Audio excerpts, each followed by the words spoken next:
안녕하세요. 사연을 부탁해입니다. 오늘의 사연을 소개하겠습니다. 저는 몇 년 전에 있었던 직접 눈으로 보고도 믿을 수 없는 일에 대해 이야기를 하려고 합니다. 우리 가족은 믿을 수 없는, 그리고 아무도 믿어주지 않는 정말 놀랍고 신비로운 일을 경험했습니다. 우선 우리 가족을 소개하자면, 아빠는 우리가 어렸을 때 세상을 떠나셨고, 엄마는 아빠가 돌아가신 후 우리를 할머니 할아버지에게 맡긴 뒤 소식이 끊겼다고 하는데, 그 뒤 엄마를 만난 적은 없어요. 그런 엄마는 생사도 확인되지 않았기에 우리 모두 관심도 없었고요. 그러다 우리를 키워주시던 할아버지마저도 세상을 떠나셔서 할머니와 오빠, 그리고 언니와 저, 이렇게 세 식구였어요. 그리고 저는 아직도 할머니가 제 곁에 있는 것만 같습니다. 마치 기적처럼 금방이라도 문을 열고 들어와서는 얼른 밥 먹어! 라며 할머니가 활짝 웃을 것만 같아요. 우리 집은 여느 평범한 가족들과는 조금 다른 것이 있었어요. 제 바로 위에 언니가 몸이 조금 불편했어요. 태어날 때부터 그랬다고 하는데 언니는 보통 사람과 조금 다른 사람이었어요. 신체적인 부분이 다른 것인데 자세히 말씀드리진 않겠습니다. 간혹가다 할머니가 말씀하시기를 엄마가 그런 언니 때문에 힘들어했다고 하는데 우리 곁을 떠난 이유가 그게 아니었을까 하는 생각을 하기도 했어요. 우리는 그런 엄마가 이해가 되지 않았습니다. 어쩌면 그렇게 무책임할 수가 있을까 싶었거든요. 그로 인해 우리 할머니, 할아버지는 정말 힘든 삶을 살아야 했으니까요. 하지만 할머니와 할아버지는 그런 언니를 지극정성으로 돌봤어요. 그래도 다행이었던 것이 할아버지의 재산이 꽤 많았기에 사는 데는 큰 불편이 없었어요. 그러던 중 할아버지가 먼저 세상을 떠나셨고 그 뒤 할머니의 근심이 깊어져 갔는데요. 나까지 없으면 저 불쌍한 것 어떻게 하니 그래. 할머니 눈에서는 눈물이 마를 날이 없었어요. 그런 할머니에게 할머니 걱정하지 마. 내가 있잖아. 제가 위로를 했지만 너도 가족이 있는데 어떻게 그러니? 그것도 한두 번이지. 네 남편이 뭐라고 하겠니? 네 시댁은 어떻고? 서로 할 짓이 아니야. 그렇게 한 해 한 해 할머니의 걱정도 깊어져만 갔고 특히 할아버지가 돌아가신 뒤로 더 그랬던 것 같아요. 아무래도 나이가 점점 드심에 따라 더욱 걱정이 되었던 것 같아요. 우리 할머니는 성격이 참 유쾌하고 밝은 분이셨어요. 친척들이 언니를 보며 혀를 차기도 했지만 할머니는 언니가 밥을 먹고 웃고 울고 하는 것조차도 기적이라며 그저 행복해 하셨어요. 그리고 단 한 번도 언니를 짐이라고 생각하지도 않았고요. 그런 할머니, 할아버지 곁에서 자랐던 오빠와 저도 편견 없이 언니를 바라봤어요. 그래서 그랬는지 가끔 사람들이 우리 언니를 이상하게 바라볼 때마다 이해가 되지 않을 정도였어요. 만약 제가 결혼할 때 시댁 쪽에서 그 부분을 문제 삼았다면 저는 결혼을 하지 않았을 테니까요. 하지만 시댁 가족들은 그러한 문제를 심각하게 생각하지 않았고 그냥 있는 그대로의 저를 받아줬어요. 그게 참 힘든 결정이었다는 것을 오빠 결혼할 때 알았거든요. 제가 오빠보다 일찍 결혼을 했었는데 오빠가 결혼 준비를 할 때 사돈어른들이 그 부분에 대해 문제를 삼았거든요. 물론 기분 나쁘게 말을 한 것은 아니었지만 나중에 할머니가 돌아가시게 되면 언니는 어떻게 할 것인지에 대해 굉장히 걱정을 하셨어요. 부모 입장에서야 당연한 것이라며 할머니가 걱정하지 말라고 안심을 시키기도 했었으니까요. 오빠는 그렇게 어렵게 결혼을 했어요. 그리고 할머니는 약속처럼 새언니를 웬만하면 부르지도 않았고 될 수 있으면 마주치지도 않으려고 노력했어요. 거의 안 보고 살았다고 해도 과언이 아니었어요. 할머니는 새언니가 오는 것을 불편해했고 굳이 오지 않아도 된다. 우리 그냥 편하게 살자꾸나. 너희들끼리만 잘 살면 된다. 라고 말을 할 정도였으니까요. 다만 오빠 혼자 왔다 갔다 할 뿐이었어요. 하지만 남편과 저는 친정에 자주 갔고 언니와도 꽤 잘 지냈어요. 언니가 몸은 조금 불편해도 정신은 또렷한 편이었고 낯을 많이 가리는 편이었는데 남편하고는 곧잘 지냈거든요. 그렇게 큰 문제가 없었는데 어느 날부터 할머니의 지병이던 천식과 심장이 계속 악화되면서 걱정이 많아졌어요. 그런 할머니 대신 제가 언니를 챙겨야 하는 날이 많아졌고 그 부분에 있어서 오빠가 굉장히 미안해했지만 어쩌겠습니까? 새언니는 우리 언니를 만나는 것조차도 싫어했으니까요. 그리고 그렇게 하기로 약속을 한 부분이었으니까요. 그러던 어느 날 몸이 급격하게 안 좋아지게 된 할머니가 오빠 내외와 우리 부부를 불렀어요. 너희들도 알다시피 요즘 내 몸이 심상치가 않구나. 그래서 말인데 내가 없으면 우리 경숙이를 누군가는 돌봐줘야 하지 않겠니? 할머니가 차마 말을 잇지 못했는데요. 언니를 두고 떠날 수밖에 없는 할머니의 아픈 마음이 고스란히 제 마음에 느껴져서 마음이 그렇게 아플 수가 없었어요. 그런 할머니의 말에 새언니의 표정이 사색이 되었는데요. 걱정 말거라. 너희에게 부탁하지는 않을 테니. 할머니가 그런 새언니를 안심시켰어요. 그리고는 그런데 내가 너희들을 이렇게 다 부른 이유는 내가 가지고 있는 재산 때문이다.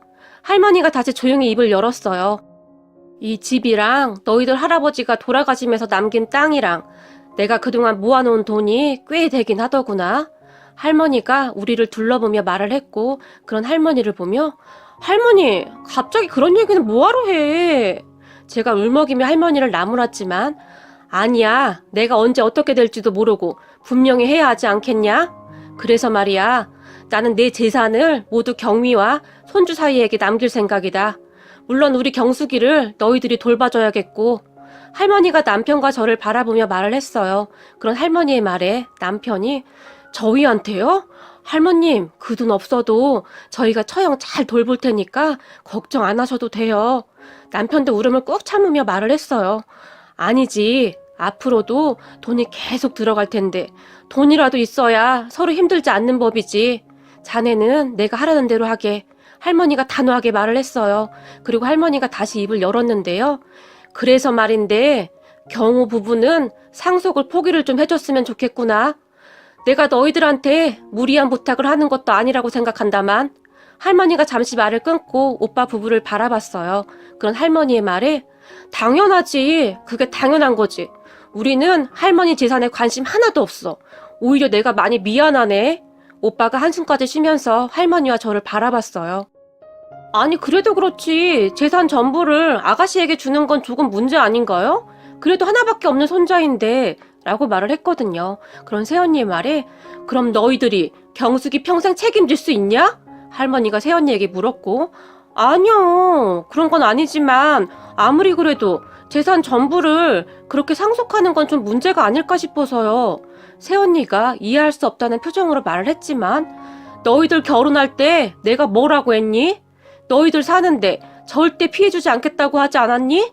그래서 너희들 결혼하고 나서도 한 번도 부른 적도 없고 우리 경숙이는 네 얼굴도 잘 모른다. 너는 우리 경숙이 얼굴 보는 것도 싫어하잖니? 그런데 왜 그런 말을 하는 거냐? 책임은 지기 싫고 유산은 받고 싶고 그런 거냐? 할머니가 새언니에게 다소 강한 어투로 말을 했어요. 평소 할머니 모습과는 조금 달랐지만 그때 당시 할머니는 정확히 정리하고 싶었던 것 같아요. 항상 조용하기만 하던 할머니가 강한 어투로 말을 하자 아니, 뭐 꼭 그런 것은 아니지만 그래도 하나뿐인 손자인데 새언니가 다시 중얼거리듯 말을 했지만 손자? 우리는 그런 거 다 필요 없다. 나 가고 나면 제사도 지내지 말거라. 그게 다 무슨 소용이야? 할머니가 새언니에게 쏘아붙였어요. 그런 할머니의 말에 새언니가 쌩하고 나가버렸고 오빠는 그런 새언니를 말리지도 따라 나가지도 않았어요.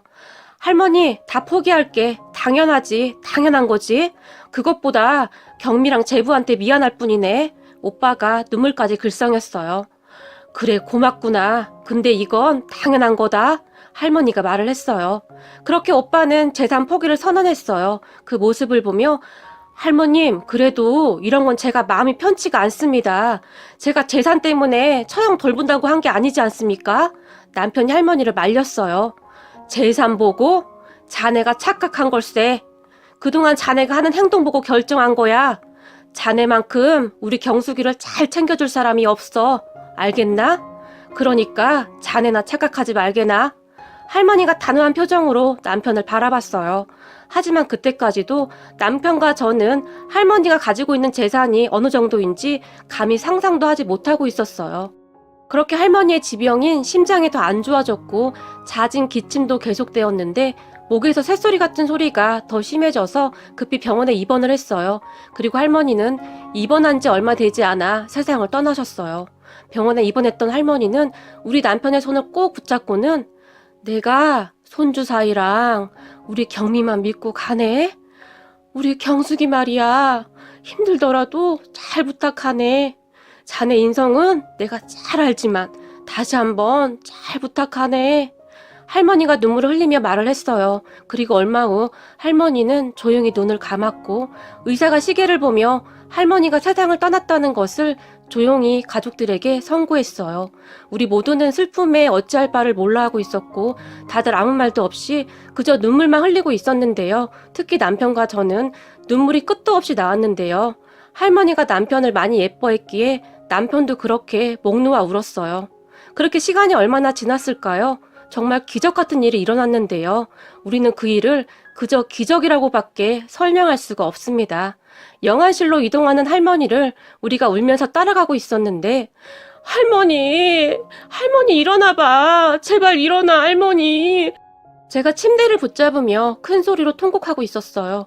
그런데 잠시 후에 영안실로 침대를 옮기던 사람이 갑자기 멈춰섰는데요. 그 사람의 표정이 심상치가 않았는데 갑자기 할머니가 덮고 있던 흰색 천을 열어젖히더니 혼비백산을 한 채 주저앉아 버렸어요. 저기 이분 살아계신데요? 라고 놀라서 말을 하면서요. 그리고 우리가 침대 위에 할머니를 바라봤는데 할머니가 눈을 뜨고 허공을 바라보고 있었어요.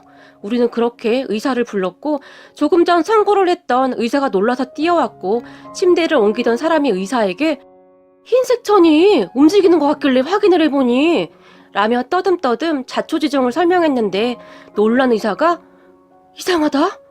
분명히 멎었었는데? 라는 말만 반복할 뿐이었어요. 별다른 설명을 하지 못했어요. 그렇게 눈을 뜬 할머니는 너무나도 아무렇지 않아 보였는데요. 할머니는 계속해서 허공을 바라보며 감사합니다, 감사합니다 라는 말을 반복하고 있었어요. 할머니! 제가 놀라서 그런 할머니를 불렀지만 아이고 경수가 할머니는 언니의 이름을 부르며 같은 말만 되풀이할 뿐이었어요. 그리고 잠시 후에 할머니가 놀랄만한 말을 하기 시작했는데요. 저승사자를 봤어. 할머니가 눈물을 흘리며 말을 했고 뭐? 저승사자? 우리 모두가 놀란 채 서로를 바라보며 당황하고 있었어요. 그때 당시 우리 모두는 다시 깨어난 할머니에게 뭔가 문제가 생겼다고 생각을 할 수밖에 없었거든요. 하지만 할머니는 내가 저승사자에게 싹싹 빌었다. 조금만 더 살게 해달라고. 우리 가여운 손녀딸 조금만 더 보살피고 가게 해달라고. 빌고 또 빌었다. 그 가여운 것이 뭔 잘못이냐고. 울면서 빌고 또 빌었어. 할머니는 계속해서 이상한 말만 했어요. 그런 할머니를 보며 제가 할머니 내가 누구야? 나 봐봐. 나 누구야? 제가 할머니에게 물었고 이거사 할미가 손녀딸도 못 알아볼까봐 우리 착한 둘째 손녀딸 아니냐? 그 순간 제가 할머니를 끌어안고 폭폭 눈물을 흘렸어요. 할머니는 그런 저에게 또다시 자 들어보라니까. 그래서 내가 무릎을 꿇고 빌고 또 빌었지 뭐니. 그랬더니 저승사자가 나한테 딱 3년만 더 시간을 주겠다고 했어. 할머니가 떨리는 목소리로 말을 했어요. 뭐? 3년? 왜 3년이야? 제가 할머니에게 물었고 그야 나도 모르지. 3년이면 충분할 거라고 하더구나. 다 정리하고 오라고. 정확히 3년이라고 했어. 할머니가 중얼거리듯이 말을 했어요. 그런 할머니를 보며 의사도 알 수 없다는 표정이었는데요. 우리가 보기에 의사는 큰 충격을 받은 듯 했어요. 그리고 의사가 급하게 여기저기 연락을 하기 시작했고 잠시 후에 간호사와 다른 의사들까지 뛰어왔어요. 그 순간에도 할머니는 저승사자 이야기를 반복해서 하고 있었어요. 하지만 의사는 할머니가 말하는 그러한 내용을 전혀 믿지 않는 눈치였고 다만 제가 의사생활 10여 년 동안 이런 경우는 본 적도 없고 들어본 적도 없습니다. 뭐라 드릴 말씀이 없습니다. 죄송합니다. 그리고 간혹 가다 보면 삶이 얼마 남지 않은 분들이 누가 데리러 왔다고 간혹 말하기도 하는데 그건 그저 환상과 환청일 뿐입니다. 라고 말을 했어요. 하지만 당연했던 것 아니겠어요? 할머니의 말을 누가 믿겠습니까? 그렇게 그 사건은 의사의 실수로 끝났고 병원 측에서 다시 한번 진심으로 사과를 했어요. 할머니는 그렇게 깨어난 뒤 하루하루를 잘 지내셨어요. 참 신기하더라고요. 그리고 할머니는 하루하루를 정말 감사하는 마음으로 사셨어요. 공짜로 받은 삶이니 더 최선을 다해 살아야 하지 않겠니? 할머니는 그렇게 행복하게 하루하루를 사셨어요. 그렇게 할머니가 깨어나신 지 한 2년 반이 조금 더 지났을까요? 이제는 진짜 시간이 얼마 없구나. 할머니가 남편과 저를 보며 말을 했고 남겨질 언니를 보며 다시 마음 아파하셨어요. 그런데 얼마 후 정말 충격적인 일이 일어났는데요. 우리 언니가 잠을 자다가 갑자기 심장마비로 세상을 떠났어요. 누구도 생각했지 못했던 일이라 엄청난 충격을 받았는데요. 그런 언니를 끌어안고 대성통곡을 하던 할머니가 그래서 3년이었구나. 그래서 3년이었어. 그때 그 저승사자가 나한테 그때쯤이면 충분할 거라고 했어. 그래서 그랬구나. 라고 오열했어요. 그 말에 우리 모두는 충격으로 얼어붙어 있었는데요. 할머니가 언니를 끌어안고는 내가 우리 경숙이보다 딱 하루만 더 살다 가게 해달라고 그렇게 빌었는데 할머니는 미처 말을 잇지 못한 채 흐느껴 우셨어요. 경숙아, 조금만 기다리거라. 그곳에서 외롭지 않게 이 할미가 곧 따라가마. 할머니가 다시 오열을 했어요. 그런 할머니를 보며 남편과 제가 할머니를 꼭 끌어안고 대성통곡을 했어요. 우리는 그렇게 조용히 언니의 장례를 치렀고 할머니는 언니를 절에 모셨어요. 힘들더라도 조금만 기다리거라. 이 할미가 곧 따라가마. 약속한 날짜가 얼마 남지 않았으니까. 할머니가 중얼거렸어요. 그런 할머니를 보며 할머니 그게 무슨 말이야. 우리랑 같이 여행도 다니고 맛있는 것도 먹고 그렇게 오래오래 살아야지 라고 할머니에게 말을 했지만 아니다. 네 언니 외로우니까 빨리 가봐야지. 그래야지. 할머니는 그 말만 되풀이할 뿐이었어요. 아마도 할머니는 우리가 모르는 무엇인가를 느끼고 있었던 것이 아니었을까 싶네요. 너무나 갑작스런 언니의 장례식을 치르고 한 달 정도가 지났을까요? 새언니가 할머니에게 쫓아왔어요. 할머님, 작은 아가씨한테 주신 재산 말이에요. 큰 아가씨도 이렇게 된 마당에 다시 나눠줘야 하는 거 아닙니까? 다짜고짜 따지기 시작했어요. 하지만 할머니는 이미 다 끝난 일 아니니? 그러니 네 남편에게 가서 말하거라. 네 얘기는 못 들은 걸로 아마.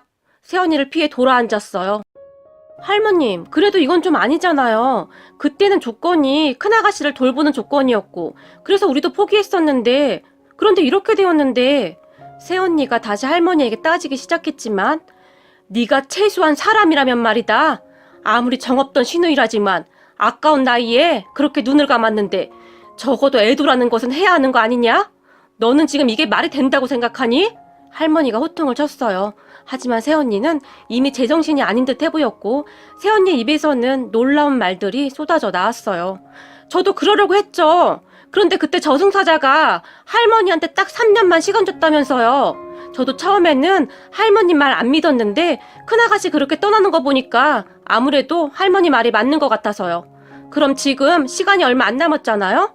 할머님 돌아가시면 저희는 그냥 개털되는 거잖아요. 제가 오죽하면 이러겠어요. 새언니가 급하긴 급했던 모양인지 마구마구 쏟아내버렸어요. 그런 새언니의 말에 할머니가 마치 미친 사람처럼 큰 소리로 웃었는데요. 그렇구나. 이제 시간이 얼마 안 남았구나. 그런데 이를 어쩌니? 나는 이미 재산을 다 넘겨서 나한테는 권한이 없는데 자네 뭐하나 이 위험을 쫓아내지 않고. 할머니가 남편에게 소리를 질렀어요. 그리고 남편이 우물쭈물하고 있던 사이에 새언니가 할머님 이러지 마시고 다시 생각해주세요. 알아보니 할머님 재산이 상당히 많으시던데 조금만 나눠주시면 되잖아요. 그게 뭐가 힘든 일이에요? 그이도 할머님 손주잖아요. 다시 할머니에게 매달렸어요. 자네 내 말 무시하는 건가? 할머니가 다시 호통을 쳤고 남편이 새언니를 보며 죄송합니다. 그만 나가주세요. 라며 잡아 끌었는데요. 고모랑 고모부도 그러는 거 아니에요. 사람이라면 알아서 떼줘야 하는 거 아니에요? 할머니가 꼼짝도 안 하자 새언니가 우리에게 소리를 지르며 발악을 했어요. 그런 새언니를 보는데 정말 끔찍하더라고요. 말 한마디 한마디가 사람이 할 수 있는 말들이 아니었어요. 새언니, 이미 다 끝난 얘기고 저도 더 이상 할 말 없습니다. 앞으로 다시 찾아오지 마세요. 나보고 욕심 많다고? 웃기는 소리 하고 있네. 할머님 손녀딸은 나보다 더하면 더했지 덜하지도 않아요. 천하의 못된 인간들. 새언니가 악담을 했고 그 순간 할머니가 옆에 있던 청국장을 들어서 새언니에게 확 뿌려버렸어요. 새언니가 하필 우리 저녁 식사를 하는 도중에 와서 청국장까지 뒤집어 써버렸네요. 그렇게 청국장을 뒤집어 쓴 새언니가 아 더러워! 아 냄새! 라며 꽁지 빠지게 도망쳐버렸어요. 그런 새언니를 보며 내 생각이 틀리지 않았구나. 네 새언니한테 절대 한 푼도 돌아가게 해서는 안 된다. 알겠니? 내가 어떻게 모아놓은 돈인데 할머니가 눈까지 부라리며 말을 했어요. 할머니, 그래도 오빠는 제가 말을 꺼냈지만 어림도 없는 소리 하지 말거라. 저런 마누라 데리고 온 네 오빠도 문제야. 내가 잘못 키웠지. 어디서 데려와도 저런 것을. 할머니는 정말 단호했어요. 다만 할머니는 너한테 갈 유산이 얼마인지는 알고 있니? 제가 물었고 아니, 여기 할머니 집이랑 할아버지가 주신 땅이랑 그때 나한테 준 돈이랑 그거잖아. 제가 대답했어요. 이거사, 정신 바짝 차려. 돈이 꽤 될 거야. 네 오빠 줄 생각은 하지도 말고 네 언니처럼 몸이 불편한 사람들 도와주는 일을 해줬으면 좋겠구나. 아직도 그런 사람들이 많을 거다. 할머니 마지막 부탁인데 그래줄 수 있겠니? 할머니가 남편과 제게 부탁을 했어요. 알았어 할머니 걱정 마. 내가 꼭 그렇게 할게. 제 말에 할머니가 고개를 끄덕였어요. 평생을 언니를 돌보면서 그것이 얼마나 힘이 드는 일인지 누구보다도 잘 알고 있었던 할머니는 언니와 같은 사람들을 도와주고 싶었던 것 같아요. 그런 할머니의 마음을 제가 왜 모르겠습니까? 그렇게 한동안은 할머니와 함께 기부할 곳도 알아보고 여행도 좀 다니고 그렇게 지냈어요. 그런데 그 와중에도 할머니는 항상 달력을 옆에 끼고 앉아서는 오늘은 올려나? 이제 와도 나는 여한이 없는데 라는 말을 반복했어요. 그러던 어느 날 정말 기가 막힌 일이 일어났는데요. 정말이지 할머니가 깨어난 지 딱 3년이 되던 그 달에 할머니가 조용히 눈을 감으셨어요. 할머니를 급히 병원으로 모셨고 의사가 다시 선고를 했어요. 그런 의사에게 조금만 더 기다려보겠습니다. 전에도 선고 이후에 다시 일어나신 적이 있어서요. 남편이 부탁을 했어요. 그런 남편의 말에 의사가 네? 그게 무슨 말씀이신지요? 유족들 마음은 알겠는데요. 빨리 장례 준비를 하셔야 합니다. 남편을 이상한 눈초리로 바라봤어요. 하지만 남편은 잠시면 됩니다. 조금만 더 기다려주세요. 제발 부탁입니다. 애원을 했어요. 하지만 시간이 지나도 할머니는 다시 깨어나지 않으셨고 그때 할머니의 말대로 할머니는 딱 3년을 더 살고 세상을 떠나셨어요. 그 순간 할머니의 얼굴은 그렇게 평화로워 보일 수가 없었어요.